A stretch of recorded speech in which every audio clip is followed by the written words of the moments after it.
Salut, je m'appelle Nelson et vous regardez Micro Libre. Aujourd'hui, nous parlerons un des documentaires les plus choquants que j'ai regardé sur Netflix. Il s'intitule Maternal Instincts. C'est un documentaire de true crime. Même moi qui ai l'habitude de regarder constamment, mais celui-ci, j'étais vraiment choqué. Je ne revenais pas de ce que j'étais en train de visionner, qu'il y avait du monde qui pouvait être aussi sadique et méchant. Je veux dire, sans plus tarder, nous allons parler de l'affaire de Taylor Parker, qui est l'une des plus choquantes des dernières années aux États-Unis. Qui est Taylor Parker? Taylor Parker est une femme du Texas qui entretenait une relation amoureuse avec un homme nommé Ray Griffin. Bien avant le crime, elle avait subi une hystérectomie, ce qui l'empêchait d'avoir d'autres enfants. Malgré cela, elle a commencé à prétendre qu'elle était enceinte. Pour ceux qui ne savent pas, une hystérectomie, c'est l'équivalent chez les hommes d'une vasectomie. Une hystérectomie, en courte mot, c'est pour les femmes. C'est lorsqu'elles se font ligaturer les trompes pour ne pas avoir d'autres enfants. Alors oui, elle rencontre Ray Griffin. Elle est perdument en amour avec cet homme. Elle aime vraiment cet homme. C'est un amour vraiment tellement puissant, elle s'imagine plus une vie sans lui. Alors, pendant près de 1 an, elle construit un mensonge extrêmement élaboré, faux test de grossesse, fausse échographie, faux ventre de grossesse en silicone, faux photos de maternité, révélation du sexe du bébé, gender reveal, même ça c'est faux. Pour gender reveal, elle prend un animal qui est une chèvre, puis elle met des ballons roses qui portent à croire qu'elle aura une fille qui est présentement dans son ventre. Mais c'est vraiment absurde là. En plus, le gars l'a rencontré dans un site de rencontre. C'est pas grave, c'est là, comme ça la majorité du monde se rencontre maintenant aujourd'hui. C'est pas ça. Ce que j'ai envie de dire, c'est que déjà, elle commence avec la relation, elle commence avec des menteries. Déjà, elle commence la relation avec des menteries. Je veux dire, elle prétend qu'elle est riche, elle prétend qu'elle a la famille riche un peu partout. En tout cas, c'est vraiment du n'importe quoi. Mais par contre, même sur les réseaux sociaux, elle fait des publications qui annoncent l'arrivée d'un bébé. Mais il ne faut pas oublier, ok, c'est dans une petite ville au Texas, il n'y a pas beaucoup de personnes. Puis les médecins qui ont fait l'hystérectomie pour elle, quand ils ont appris qu'elle était encore enceinte, ils ont tout de suite compris que c'est une arnaque, que c'était pas vrai. Mais par contre, même eux ne pouvaient rien dire parce qu'ils sont tenus par le secret professionnel. Juste pour vous dire. Mais t'imagines là, comme même la secrétaire du médecin, la secrétaire du docteur, la secrétaire du docteur, puis le médecin en tant que tel, il a suivi un peu sur les réseaux sociaux. Puis, tu sais, il regardait ça, puis il disait, mais non, il savait qu'il y a quelque chose qui clochait. Parce qu'elle avait déjà un enfant, puis elle n'en voulait plus d'autres. Mais son entourage commençait toutefois à se poser des questions lorsque la date supposée de l'accouchement est passée sans bébé. Je veux dire, normalement, c'est 9 mois. Elle arrivait à 10 mois, quasiment presque 10 mois, puis il n'y avait pas de bébé encore. Alors, vous avez tout compris que moi, je regardais le documentaire, je disais, ok, à un moment donné, il va falloir que après 5-6 mois, je sais pas, en tout cas, 4-5-6 mois, tu vas dire que tu as une fausse couche ou un truc du genre. Non, elle a perpétué le mensonge. C'est là que j'ai dit qu'il y a quelque chose qui clochait chez elle. La victime, elle s'appelle, oui, vous avez compris. La victime, elle s'appelle Regan Simone Hancock. Alors, vu qu'elle n'a pas fait de fausse couche, alors vous avez compris qu'il fallait qu'il y ait un bébé. Et c'est ça. La victime est Regan Simone Hancock. Elle avait 21 ans, était enceinte de 35 semaines. Elle connaissait Parker depuis quelques temps. Parker avait même photographié son mariage et elle s'était rapprochée d'elle. Qui aurait cru? Qui aurait cru? La personne que tu engages pour photographier ton mariage, c'est elle qui va enlever la vie de toi et de ton bébé. By the way, Regan Simone Hancock, elle avait déjà aussi un enfant, elle aussi. Elle avait eu son premier enfant, elle l'a eu à 17 ans. Alors, je tiens à mentionner que son enfant qu'elle avait présentement, qu'elle attendait à 21 ans, était son deuxième. Le 9 octobre 2020, Parker s'est rendu chez Regan sur un prétexte quelconque. Son mari était absent et leur jeune enfant se trouvait dans la maison. Le meurtre, selon les procureurs et les preuves présentées au procès, Parker a attaqué Reagan avec une violence extrême. Les enquêtes ont révélé des dizaines de blessures au couteau ainsi que d'autres blessures graves. Reagan a tenté de se défendre mais a finalement été tué. Après avoir l'assassiné, Parker a pratiqué une incision dans son abdomen afin d'en retirer le bébé à naître. Elle a éventré Reagan. Taylor Parker a éventré Reagan pour lui enlever son bébé.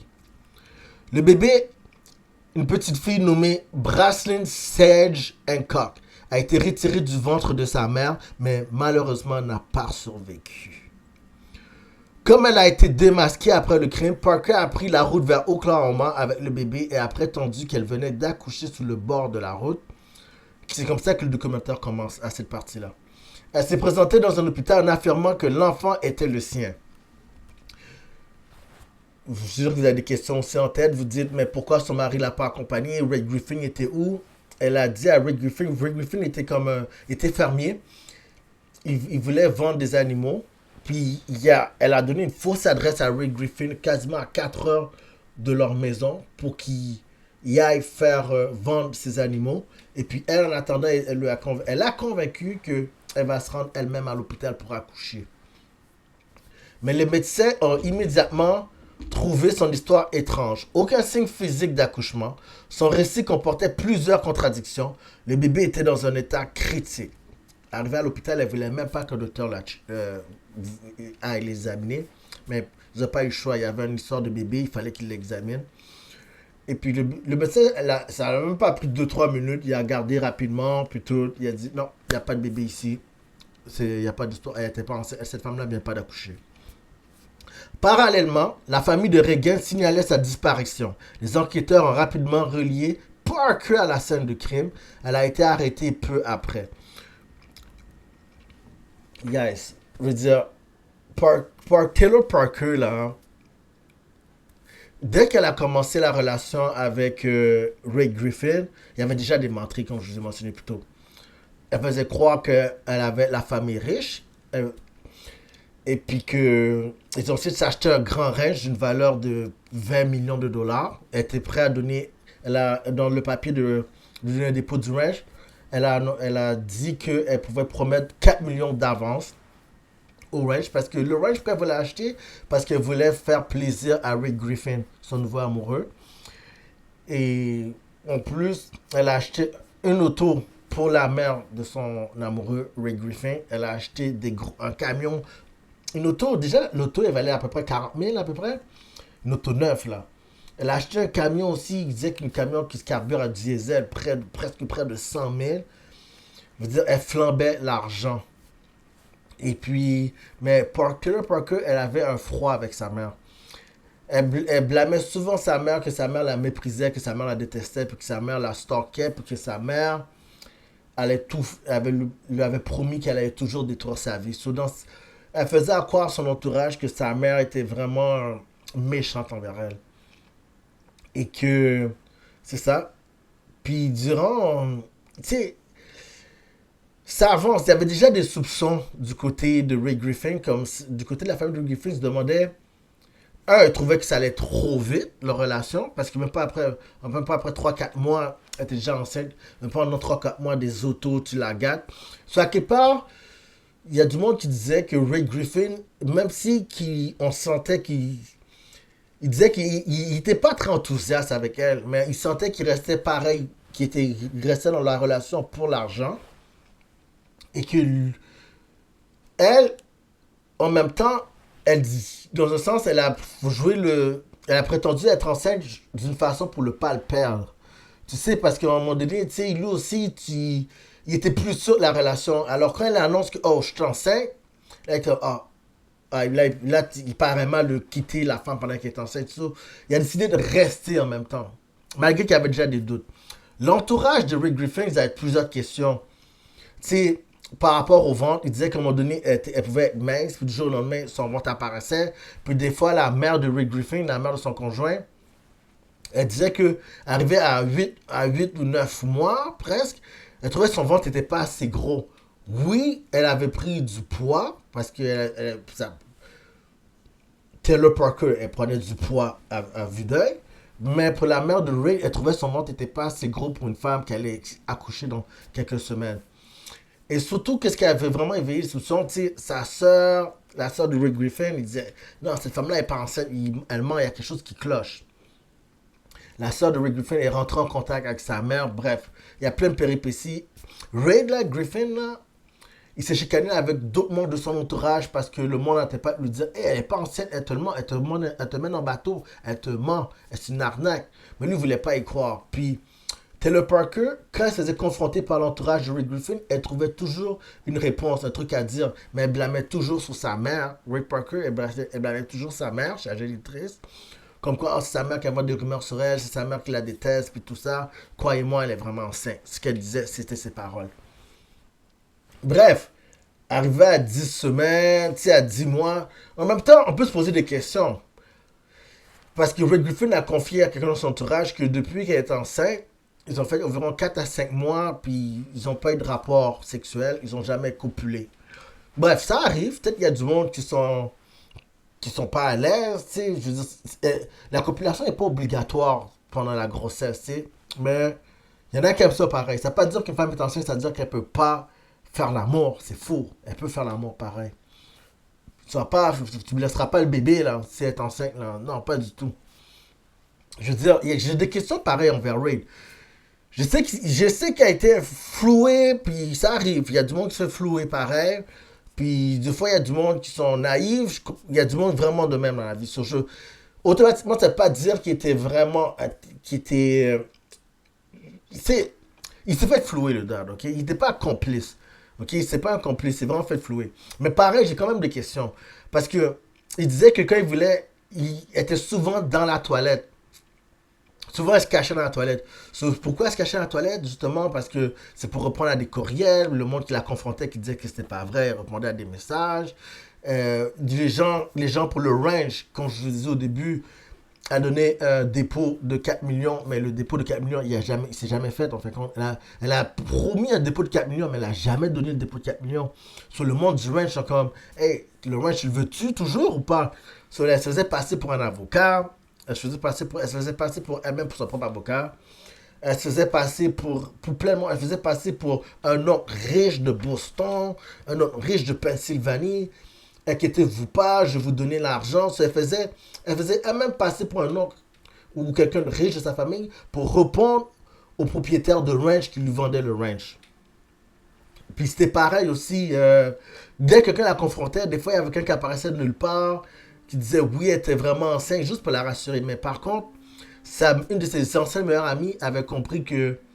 Parce avant qu'elle rencontre Rick Griffin, elle avait déjà une meilleure amie auparavant, mais sa meilleure amie, parce que Taylor Parker était à son autre accouchement, après son dernier enfant, elle voulait plus d'autres enfants. Et sa meilleure amie, elle avait confié à sa meilleure amie qu'elle s'est fait une hystérectomie. Elle s'est fait ligaturer les troncs. Et que même sa meilleure amie était au courant qu'elle pouvait plus avoir d'enfants. Elle ne comprenait même pas ce stratagème de grossesse non plus.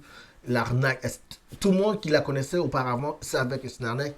Tout le monde qui la connaissait auparavant savait qu'elle ne pouvait plus avoir d'enfants.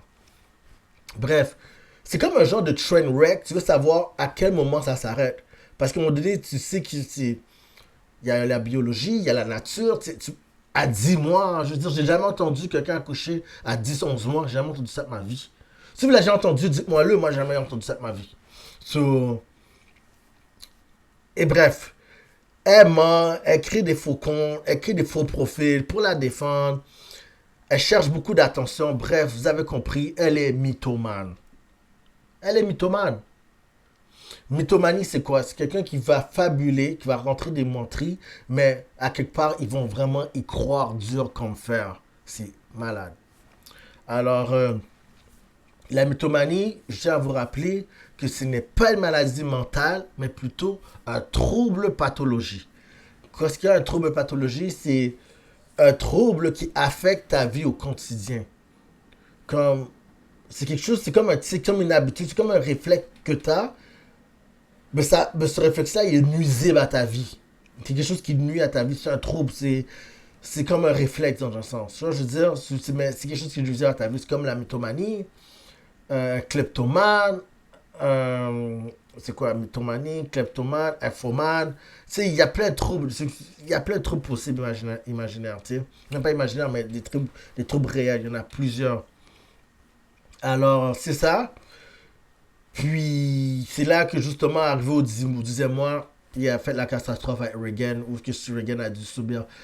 Parce que il y a plein de moments, je me dis qu'elle aurait pu arrêter. Elle aurait pu arrêter. Mais vu qu'elle souffre du trouble du mythomanie, il fallait qu'elle y croie, elle, à son truc. Elle y croit, elle, mais par contre, elle crée plein de trucs pour manigancer euh, sa fausse grossesse. Bref. Le procès s'est déroulé en 2022 au Texas. Les procureurs ont démontré que le crime avait été préparé à l'avance. Recherche sur l'accouchement, planification du faux accouchement, mensonges répétés pendant plusieurs mois, tentative de faire croire que le bébé était le sien. La défense a tenté de présenter de problèmes de santé mentale et neurologique comme circonstances atténuantes, mais le jury l'a reconnu coupable de meurtre capital et d'enlèvement.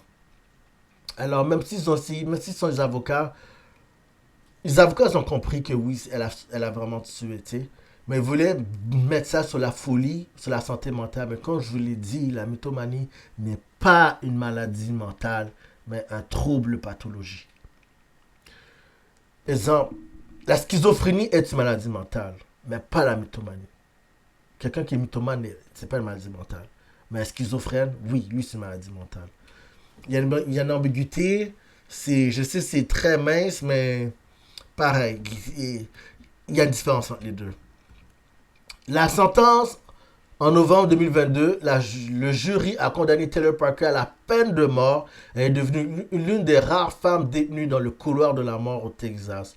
Et l'une des plus jeunes, même. C'est ça qu'il faut aussi. Ces appels ont été rejetés par les tribunaux du Texas en 2026. La Cour suprême des États-Unis a refusé d'entendre son dossier. Elle demeure actuellement dans le couloir de la mort. Je veux dire, pourquoi cette affaire a marqué autant de gens? Cette affaire combine plusieurs éléments extrêmement rares. Une grossesse entièrement simulée pendant des mois, un meurtre prémédité, l'enlèvement d'un fœtus dans le ventre de sa mère, appelé fetal adoption, qui veut dire ouais, fetal adoption, une tentative de faire passer l'enfant pour le sien, une victime qui considérait l'accusé comme une amie. Reagan l'a accueilli à bras ouverts dans sa famille. C'est vraiment triste. Pendant que l'ancien entourage de Taylor Parker voulait plus rien savoir d'elle parce qu'il la trouvait bizarre et parce que aussi Taylor Parker était devenu obsédé par la grossesse de son ancienne meilleure amie, qui a rendu son ancienne meilleure amie mal à l'aise. C'est pour ça qu'elle voulait plus rien savoir de Taylor Parker. Elle a trouvé Rick Griffin, était en amour avec lui à n'en plus finir, mais cet amour-là était toxique.